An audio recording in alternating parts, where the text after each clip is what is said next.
What's up mga katropa Pete? Welcome back dito sa ating another episode. So tayo ngayon ay merong gagawin. So try natin yung camera natin na SJCam 4000 Air. So subukan natin kung sulit nga ba yung pinambili natin nito. Saka ito yung isa to sa mga budget meal na action cam para sa gusto maging vlogger at magandang pansimula para sa mga beginner na kagaya ko. So tignan natin yung kuha niya kung okay ba, kung ano, kasi ito mga katropa ay pwede din sa cellphone, nakukunik sa cellphone. So built-in na rin yung kanyang mic. So ito wala kasi itong case, hindi ko kinabit. So pag tumakbo tayo sigurado may hangin tayo na maririnig. So ayun, tignan lang natin yung camera niya kung okay ba, pasado ba at sulit nga ba. Yun, tara mga katrop. Ano ba? Abay. Yan. So tara mga katrop, tignan natin yung ating camera kung maganda ba ang kanyang kuha, kung malinaw ba.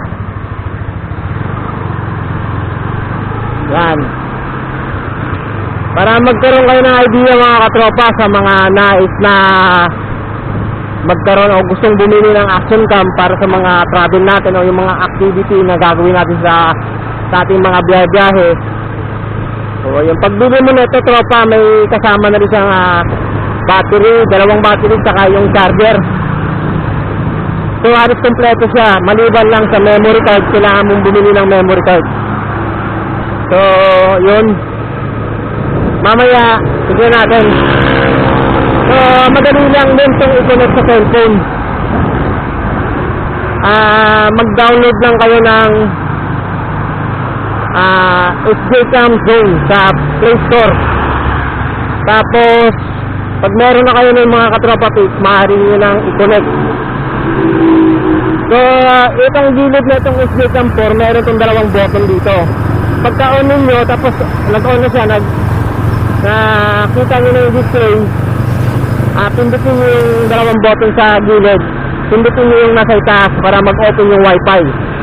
So pag na-open yung wifi, lalabas yung password na 1234567 ata, ganun lang. So makukunik na. Dandahan lang ako katropa para maintindihan ninyo yung aking sinasabi. So nasubok ko na rin to na merong yung may case talaga. So pagka tahimik naman yung motor ninyo, pag nagsasalita kayo, okay naman siya kahit na nananakbo kayo na mabilis. Hindi nyo maririnig yung ingay ng hangin. Boses nyo lang talaga. Wag lang siya naka-open pipe. Pag naka-open pipe, hindi nga maiintindihan yung sinasabi ninyo. Ayan mga katrop. So kung medyo malabo mo yung boses ko dito, dahil sa nananakbo tayo, may hangin pa rin naman naririnig. Pero dandahan lang ako para marinig talaga. Ayan. So alam niyo mga katropa, mura lang to sa Lazada ko to na order Yun. Tapos yung battery naman niya, okay naman, kaya mag-record ng 1 oras bago mag-lobat. So kung gusto nyo pa ng pwede din kayong umorder pa ng extra battery. So ako yung ginawa ko mga katropa, pagka nasa travel ako, pag nag-lobat na, ayun, nagpapalit na ako ng battery. Tapos yung mga naunang video, sinusave ko lang yun. So after nun, pagka ini-edit ko na lang. So madali lang din mga katrop pagka nasa cellphone na. Pag nakulat ko na sa cellphone nyo, dun sa SJCam Zone, nandun siya, lalabas na dun sa kung ano yung nakukuha ng camera, lalabas din yun sa cellphone ninyo. Tapos, pag gusto nyo siyang i-play, lalabas doon, play online, saka download. So, kung pagka gusto nyo na siyang i-download, i-click nyo lang yung download. Tapos, yun na. Connect nyo na.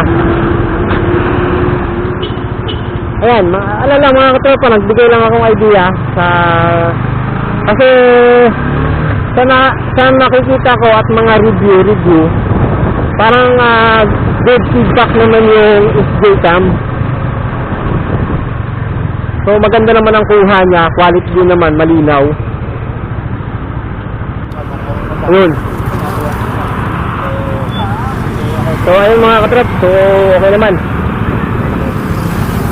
Ayan.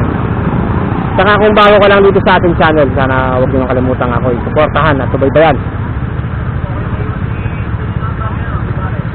Ayan mga katrops, stoplight pa eh.